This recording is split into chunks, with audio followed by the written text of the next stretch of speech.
Capítulo 39. Tudo bem.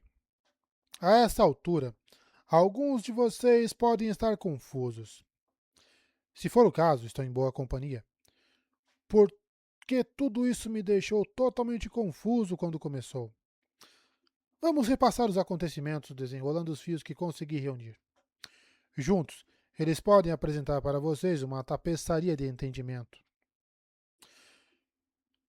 1700 anos antes da nossa história começar, uma máquina foi ativada no grande festival toriano dos espíritos. Não a máquina minúscula que você viu. Aquilo era um protótipo. A máquina real era algo muito maior. Eruditos a criaram para empilhar pedras, a atrair espíritos e usá-los como uma fonte de energia. Contudo, cometeram um erro de cálculo, porque a máquina via todas as almas, não somente os espíritos que viviam sob a terra, como uma fonte de energia viável. Quando foi ativada pela primeira vez, estava faminta. Tá parecendo os eventos de. Como é que é? Horizon Zero Dawn. Precisava de energia para seguir suas instruções de empilhar pedras e desejava uma quantidade avassaladora de poder para pegar no tranco e começar a trabalhar. Nenhum espírito estava disponível. Então, em vez disso, ela expandiu seu alcance e agarrou as fontes mais próximas que conseguiu encontrar.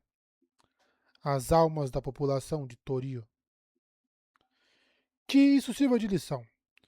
Quando você desperta um dispositivo como esse, tome muito cuidado com os comandos que vai fornecer a ele. Essa máquina imediatamente começou a se alimentar das pessoas, destruindo seus corpos e coletando sua investidura. Conexão com Warbreaker. O resultado foi a mortalha, borrifada no ar, deixada para cair como chuva e cobrir toda a terra. Um miasma negro literalmente feito a partir dos mortos. As identidades de todo mundo evaporadas e transformadas nessa força tenebrosa. Imagine isso como o piche em que corpos decompostos às vezes se transformam depois de muitos anos de uma incrível pressão. A mortalha é isso, só que feita de almas deixadas como refúgio da ativação inicial da máquina. Uma alma não pode ser destruída, ela só pode mudar de forma. A máquina, então, não usou as pessoas, só as transformou. Elas permaneceram nesse negrume, uma sopa fervilhante feita de dezenas de milhares de almas sujeitas à vontade dominadora da máquina, mantidas em eterna escravidão a algo que a haviam criado. Uma delícia, hein? O progresso, dizem, sempre arrasa uma indústria ou outra. Bem, em Toril, o progresso deu um grande salto. Em vez de só arrasar uma indústria, decidiu arrasar o planeta inteiro, de modo permanente. Em pouco tempo, a máquina consumiu as almas relativamente fracas dos humanos e passou para os próprios espíritos. Atraídos pela incrível capacidade de empilhamento da máquina, eles foram logo aprisionados pelo seu poder. Até que, um dia, ela tinha coletado todos os espíritos livres restantes na Terra. Eles finalmente a saciaram, fornecendo uma fonte de energia mais vigorosa. Aquele era o propósito da coisa e ela o cumpriu com primor. Infelizmente, não havia sobrado quase ninguém para apreciar o fato. Só os refugiados errantes que sobreviveram à ativação inicial da máquina, nômades da fronteira da civilização, afortunados sobreviventes que por fim toparam com os resultados dos esforços da máquina. Pontos de íon fornecidos em lugares onde antes ficavam vilas torianas. O sangue de espíritos escravizados e ocultados, a fonte desse poder que nunca foi compreendido. Pintor foi só. Pintor foi sozinho até a mortalha, segurando sua bolsa de pintor com os dedos suados, contemplando a escuridão cambiante. Aquele era o lado oeste da cidade, de onde os pesadelos viriam. Era perto da rota de sua rota de patrulha, o lugar onde Yumi havia afastado a escuridão por um momento tão breve. Quando os pesadelos chegassem, encontrariam apenas ele, um único pintor. Ele tremeu, sabendo como a história se desenrolaria. Uma correria de coisas tenebrosas o cercaria. Se trabalhasse freneticamente, talvez pudesse aprisionar um deles antes de ser morto. Talvez até mesmo 2 ou 3. Então, eles o dilacerariam, deixando-o em pedaços, como nas histórias do que acontecera com os pintores de Futinoro. Depois que ele estivesse morto, os pesadelos lançariam sua fúria sobre a cidade desavisada.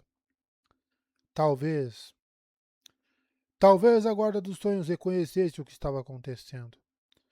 Talvez resistisse. Mas,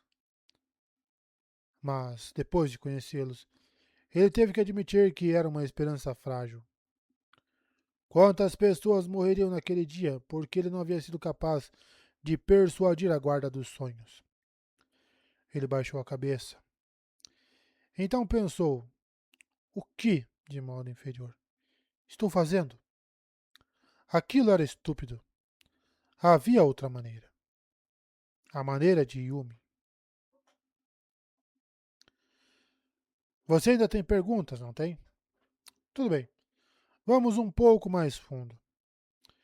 Deixe-me mostrar alguns eventos novamente. Desta vez, através do olhar de alguém diferente de Yumi, o pintor. Alguém que estava envolvido em ambas as histórias desde o início.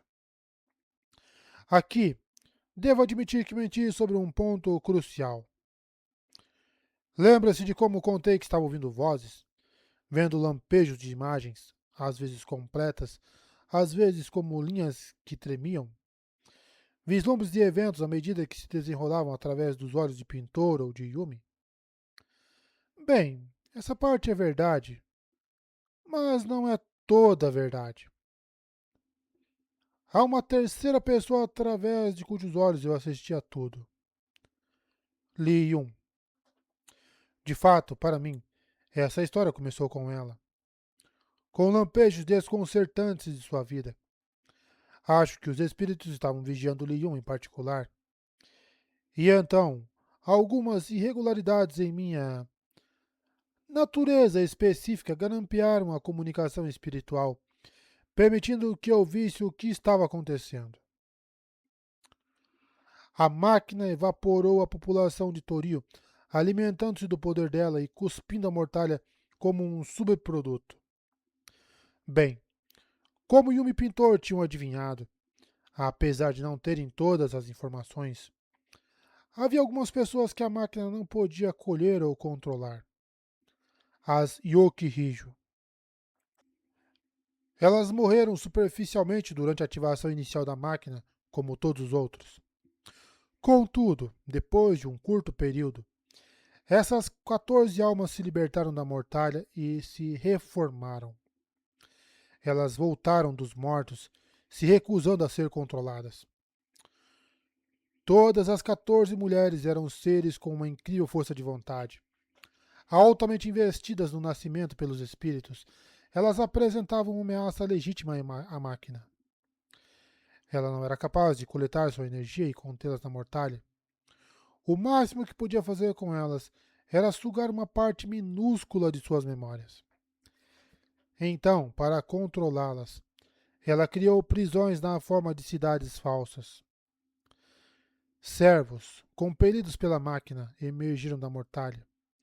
Construções, plantas e veículos foram recriados a partir da substância das almas, e um perímetro cuidadoso foi erigido. Sabe as muralhas que Maazaka encontrou? Elas projetavam, ao criar imagens a partir da mortalha, uma paisagem perfeitamente realista, mas falsa. Esses lugares eram 14 reservas naturais, poderíamos dizer, cada uma delas projetada para um único ocupante. As Yokihiju foram colocadas nessas prisões, tendo suas memórias apagadas a cada noite.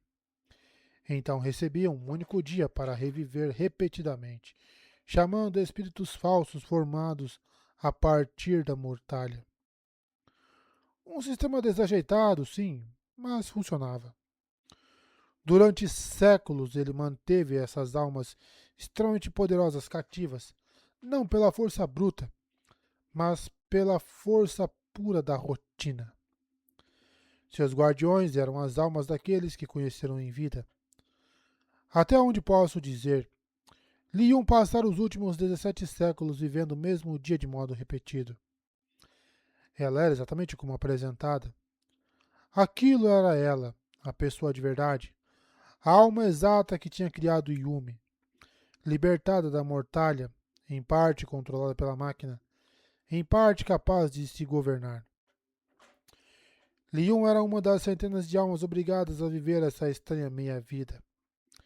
Suas memórias eram, obviamente, apagadas a cada dia, mas acho que parte delas entendia que havia algo de errado, porque a cada noite, enquanto as Yokihiju dormiam, a máquina deixava sua vontade afrouxar. Como sua atenção não estava mais voltada para aqueles servos, eles perdiam sua forma e senso de identidade, tornando-se vagas bolhas de escuridão. A cada noite, durante esse período de sono, alguns desses servos se libertavam. Eles percorriam a terra, fantasmas sem memórias em busca predatória por significado, por compreensão, por vida. E assim como a maior parte da investidura sem vínculos, como os próprios espíritos, as almas dos mortos eram atraídas pelas imaginações dos vivos. Os esprenos. Esses pesadelos esqueciam como ser pessoas quando não estavam sendo compelidos diretamente pela máquina, mas ansiavam, desejavam as vidas que tinham perdido. Enlouquecidos por aquela meia existência, se esgueiravam para dentro das cidades, caçando mentes sonhadoras com imaginações poderosas. Ali, Pintor e seus colegas os capturavam em alguma semelhança de fiscalidade e os baniam de volta para a mortalha, onde a máquina, a cada dia, os reciclava novamente e os botava para trabalhar em suas prisões. Essa era a vida de Li Yun. A máquina não se importava que ela espreitasse a noite como um pesadelo. Por que o faria? O trabalho estava feito. As Yokihiju estavam contidas, teoricamente. Um aspecto curioso das máquinas, mesmo aquelas parcialmente despertadas como essa, elas não planejam, não pensam sobre o futuro. A maioria das máquinas só consegue reagir ao estado das coisas no presente. Portanto, ela não levou em conta, porque não podia, o fato de Yumi passar séculos aperfeiçoando sua arte. Sim, suas memórias eram apagadas a cada dia, mas algo permanecia. A memória muscular, habilidades registradas profundamente, infundindo sua alma como rum em um bolo. Sua habilidade não podia ser separada dela. Ela a havia merecido. Então, no dia em que nossa história começou, algo notável ocorreu. Após 1700 anos repetindo o mesmo dia, algo finalmente se quebrou. Porque Yumi, com sua habilidade alcançando o ápice, empilhou tão bem que extraiu um único espírito da máquina.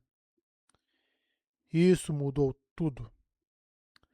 Aquele espírito, grato por um momento de liberdade, mas sabendo que logo seria capturado de novo, entrou em contato com ela, procurando uma saída. Ao mesmo tempo, Li Yun, perturbada, sabia que algo estranho havia acontecido com Yumi. Ela saiu caçando naquela noite como um pesadelo, mais forte do que nunca. E o espírito libertado havia pouco a vigiou, a seguiu, até que ela encontrou o pintor. Ele não era ninguém especial, pelo menos no papel. Sim, tinha uma habilidade de pintura acima da média, mas não foi isso que atraiu a atenção do espírito. Em vez disso, foi o fato de ter salvado a vida de um menininho. Acabou sendo bastante. O espírito encontrou nele a alma de um herói. Não foram as bravatas, o fingimento, as ações superficiais. Foi o fato de que ele poderia ter ido para casa relaxar, mas em vez disso voltou para proteger o povo de Kilarito, mesmo quando não sentia vontade. Você sabe o resto. Pitor e Yumi se conectaram. E Li Yun? Sua inquietação aumentou. Ela escapava cada noite, espreitando em Kilarito, procurando sua Yokihijo. Não sabia quem era durante esses períodos, só que havia uma conexão levando a buscar essa jovem. Com certeza tentara matar Yumi quando a encontrou depois do parque de diversões, e poderia ter conseguido. Isso não teria resolvido os problemas da máquina, já que Li Yun teria absorvido todo aquele poder e se tornaria um perigo. Mas, tecnicamente, acabaria com os problemas de Yumi, deixando-a morta. Você terá que perdoar Li Yun pelo quase assassinato de alguém que ela amava e jurar a proteger. Ela não estava se sentindo ela mesma naquela hora. Na verdade, ela não se sentia ela mesma havia 1700 anos. Yumi correu pela cidade, frenética, perseguida. Lembrava-se do frio inexorável daquela noite em que o monstro, Li Yun, quase a absorvera. Sentiu ecos daquela morte gelada, como se estivesse estado submersa, afundando muito, muito, muito longe do calor e da luz. Os quatro eruditos, que não eram mais reconhecíveis, a seguiram.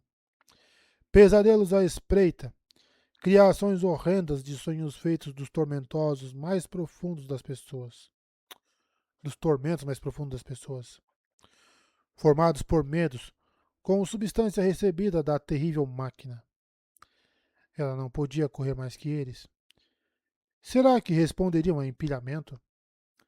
Ela teria a chance de juntar duas pedras antes que eles a alcançassem? Quase tentou. Mas então pensou em uma maneira melhor. A maneira de pintor. Ela correu até o lugar do ritual, passando direto através da cerca. O som de garras na pedra continuou a segui-la, até onde os eruditos tinham mantido sua tenda.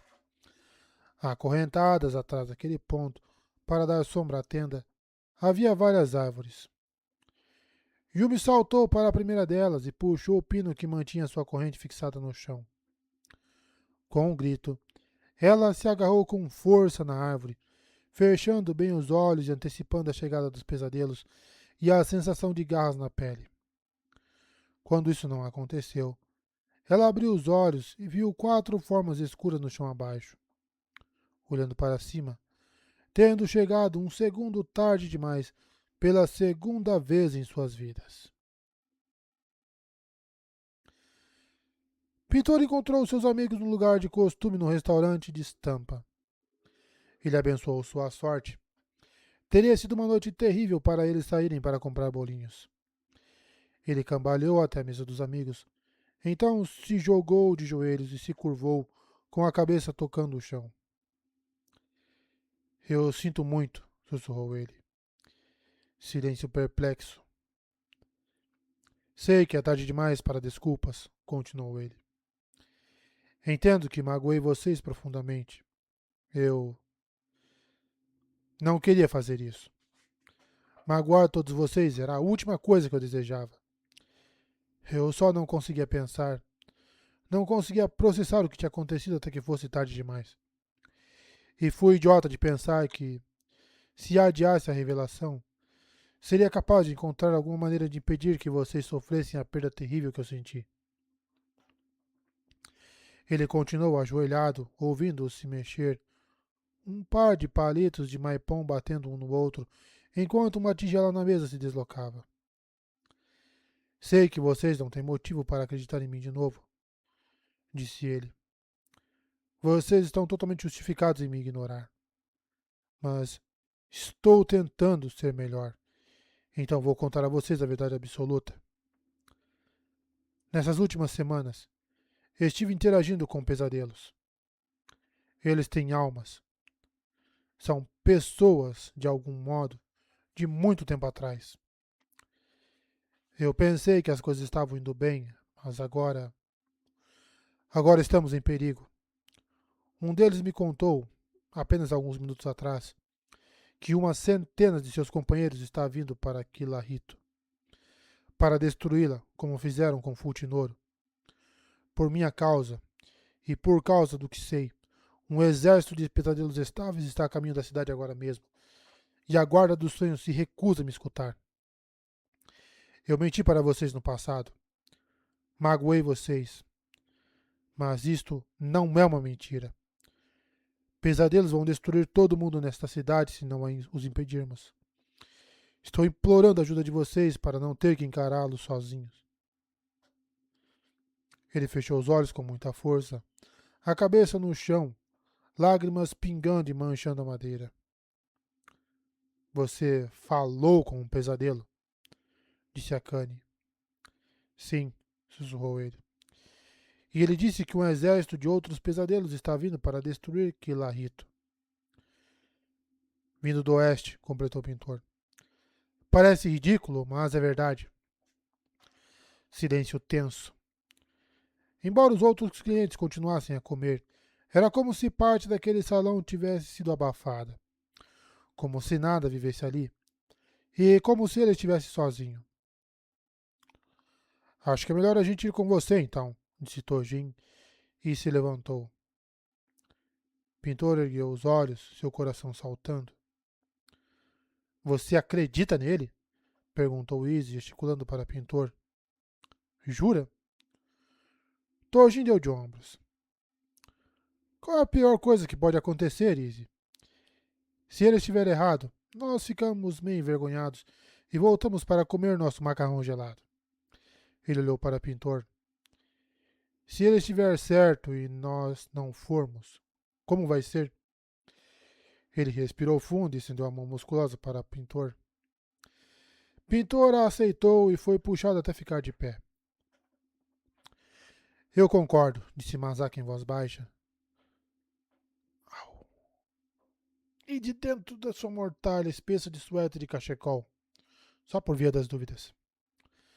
Se há 100 pesadelos, comentou Akane, não tem muito que a gente possa fazer para detê-los. Takanda me deve um favor, disse Tojin. Vamos trazer ele e seus pintores para ajudar. E o Shin sempre gosta de uma boa gargalhada. Ele vai querer ver isso. E pode trazer mais alguns. Acho que sim, disse Akane. Eu poderia pedir a Ikonora que viesse também. E ela provavelmente pode reunir mais alguns.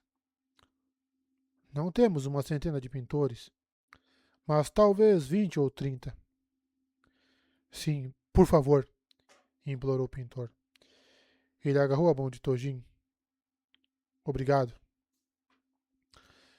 Na outra noite, disse Tojin, quando o pesadelo estável atacou, ele se virou sem motivo algum e fugiu. Quando fez isso, achei por um breve instante que tinha visto você lá. Tojin sorriu. Imaginei que minha mente estava me pregando peças, mas tenho pensado sobre isso e me ocorreu que você sempre foi o único que levou essa vida a sério. Talvez, se eu fosse um pouco mais como você, não teria caído e quase sido levado por aquela coisa. Eu pensei, fingir que você está na guarda dos sonhos talvez não seja tão terrível, sabe? Ele deu de ombros. Há mentiras piores para contar. De qualquer modo, venha. Vamos ver quantos companheiros podemos reunir para você. Caramba, hein?